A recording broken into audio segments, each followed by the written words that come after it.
Let me show you how to make Ofada sauce. First thing, you want to boil your hard protein first. Then you want to add in some chopped onion, seasoning cube, then some water. Then you want to cover this up and allow it to come to a rolling boil. Then after that, you want to introduce the remaining protein, which is kind of soft. Then you want to allow this cook completely.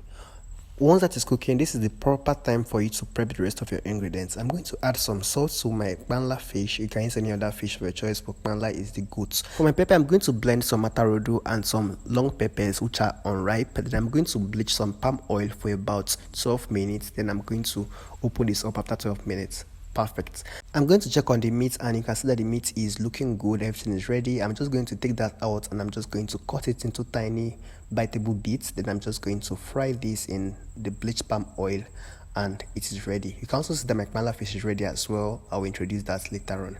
Once the meats are fried for some minutes, I'm going to add in the panla fish so that it will not be too dry. Then I'll take it out once it's fried. Then I'm just going to add in some chopped up onion today, some iru or locust beans, and I'm going to stir for some minutes before I add in the blended peppers. Then I'm going to fry this on very low heat for the next 14 minutes. The 30 minutes mark, I'm just going to add in the fried meat, then the meat stock, then some hard-boiled eggs, some crayfish powder. Then I'm going to add in some seasoning, salt, just to adjust everything. Then I'm just going to allow this to fry for the next 10 minutes and that's it.